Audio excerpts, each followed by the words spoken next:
There are some huge changes for the 2026 Toyota C-HR, and they don't even look the same as in the past.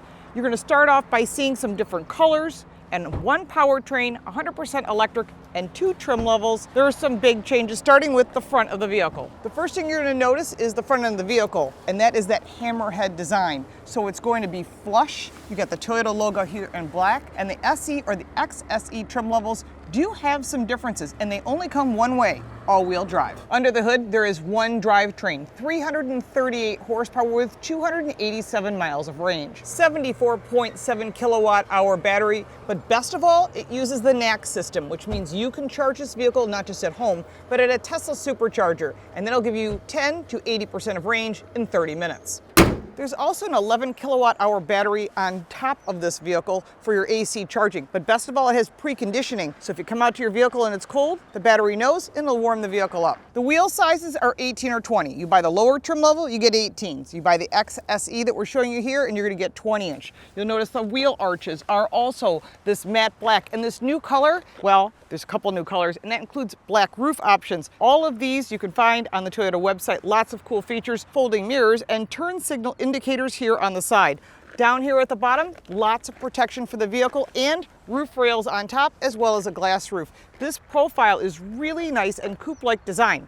It is slightly shorter than a RAV4. Inside the vehicle, you've got a 14-inch center screen, fully digital, wireless Apple CarPlay and wireless Android Auto. On the XSE top trim level, you get JBL audio system. However, on the lower trim level, JBL is not available. But one of the things I really like about this vehicle, 2 wireless chargers. This is fantastic. Everybody wants to do that. All the chargers on this vehicle are USB-C, and of course, there's a regular electrical outlet connection there. Gauge in front of you has all the information you need, fully customizable. If you've driven a Prius, it's pretty much that same gauge cluster. And then of course, the steering wheel, which may appear small, but when you take this for a test drive, which we're going to do in just a minute, you're going to see it is perfectly balanced with the size of this vehicle. Further back, you've got 2 cup holders. In front of the cup holders, you've got a very unique design shifter. You can turn that. And one of the things I like is when you press this view monitor, you get to see the vehicle on all the way around, and this is great because the last thing you want to do is run over anything. So this vehicle is about safety. Toyota does have top safety, and that's one of the reasons these vehicles have high resale value. There are 2 modes besides normal, your eco mode and your snow mode. Remember, this is an all-electric car, so you're not going to have a lot of choices. It's not about performance. It's about getting you there electrified. The glove box is one of my favorites, and nobody else has done this. Whether you're sitting in the driver or the passenger side, you can open it on either side. Again, one of the smartest designs, and Toyota uses that exclusively. As far as seating, there is lumbar on the driver's side, not available on the passenger side, but it is power. Seating materials is Softex. It's not leather. It is a synthetic product, and this does look like suede material and feels like suede material. Again, this is also synthetic. It's all about being eco-friendly in the eyes of Toyota. The seats fold down 60-40. With the seats down, it's about 60 cubic feet of storage, which is quite a bit. Again, that material is here in the back, pockets behind each of the doors, 2 USB-C charge ports, and 3-stage heated second row seats. Very nice on the top trim level. Of course, you've got vents here as well, and storage in the doors. Cup holders, well, there's a little extra space, which is nice if you just want to put your phone there. In the back, you've got 25 cubic feet of storage and a very nice cargo cover, which is good to protect your valuables. On the left side, you've got a JBL audio speaker, so you can carry those tunes throughout the vehicle. On the right side, you've got a wall outlet in case you're out camping or tailgating. Underneath this rubber floor mat that says CHR, you've got 2-stage storage. So underneath that second level of storage, Toyota emergency kit, and that's where you hide your charging cables. The warranty for this vehicle is 3 years, 36,000 miles. However, there is an 8-year, 100,000-mile warranty on the electric powertrain. In addition, you get 2 years or 25,000 miles of Toyota Care, which means they're going to handle the basic maintenance, which will save you a few dollars. All right, now it's time to take this for a test drive. So we're here on the roads in Ojai, California with my favorite co-driver, Al Vasquez. Hello, hello. And you can find him on YouTube, TikTok, Instagram. He's everywhere. He's amazing. And he's always fun to watch because I never know what country you're going to be in and what you're driving. Some pretty cool cars. This is essentially Santa Barbara, so it's north of LA. It's beautiful here. It's pretty. It's expensive, so I call it pretty expensive.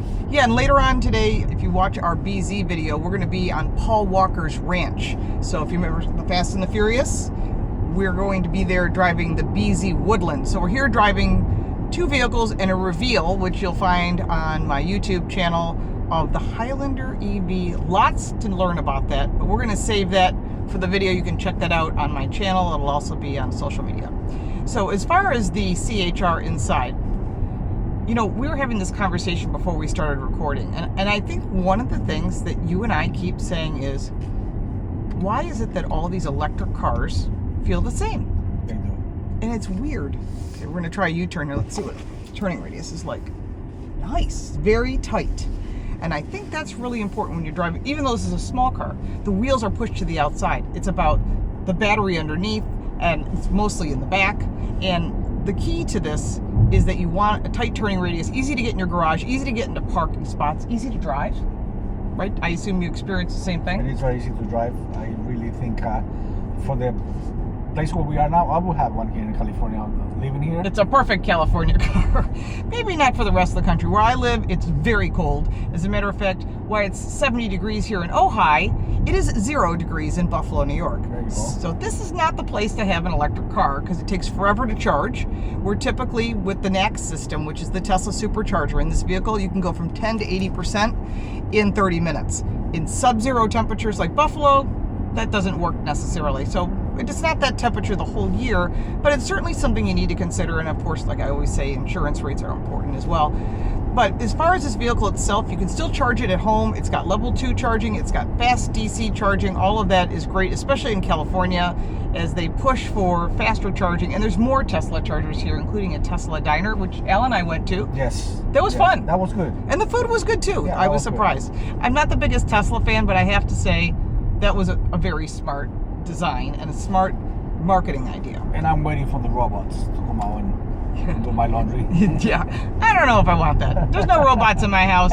You can put that down in the comments below.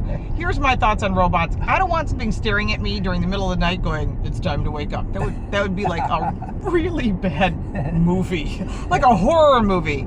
But you know, that's what he's sort of shifting from Tesla cars, because electric cars no longer have the $7,500 tax credit, and so he's lost a chunk of change. So he's shifting more to robots and robo-taxis. I would rather drive myself. And if you are looking for a reasonably priced car, and we'll talk about the prices at the end, this is a very reasonably priced Toyota, which is reliable. You say the name means good resale, good reliability, dealers everywhere across the world.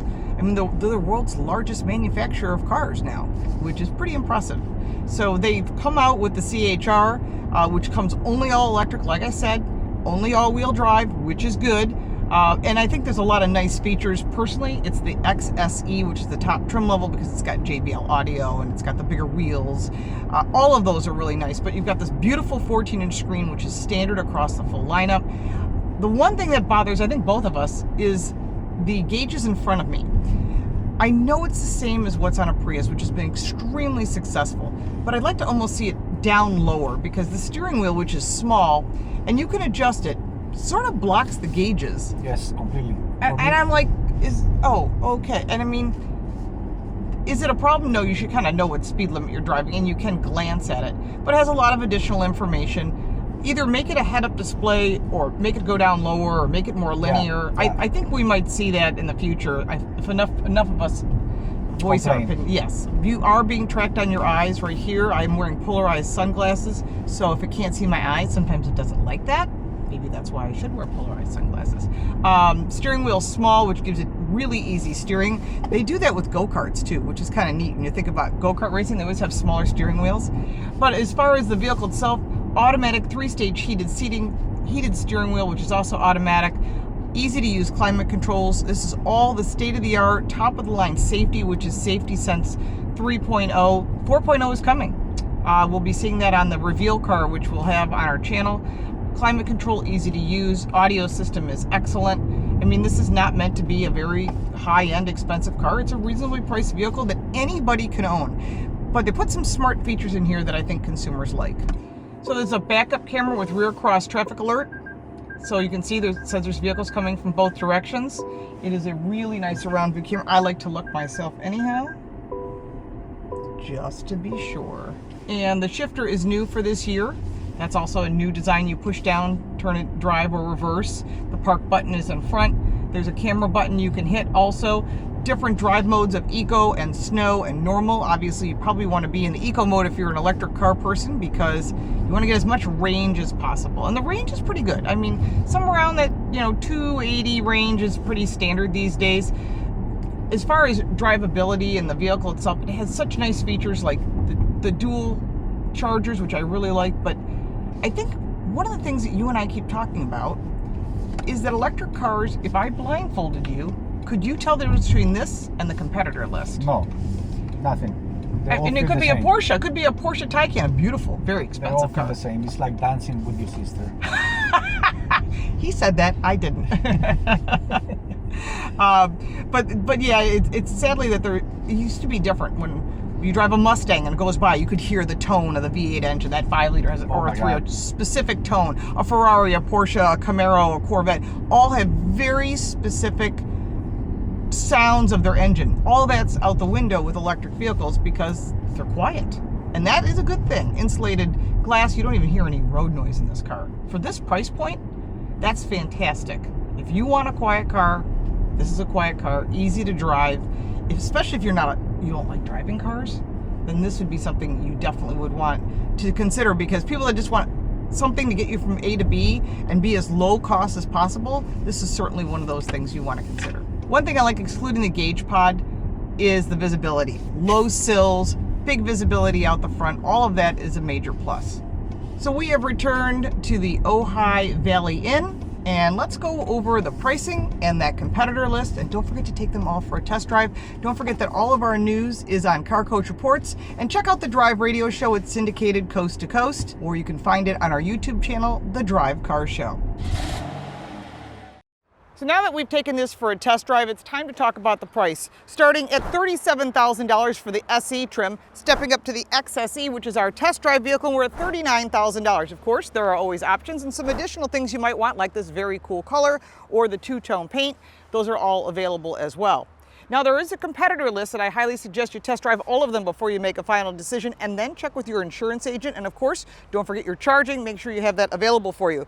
The direct competitors are the Nissan Leaf, the Chevy Bolt, the Hyundai Kona Electric, Kia Niro EV, and the Mini Cooper EV. There's additional information down below in the description. You can also find my social media, and if you'd like to support my channel, you can buy me a cup of coffee. I'm Lauren Fix. Thanks so much for watching.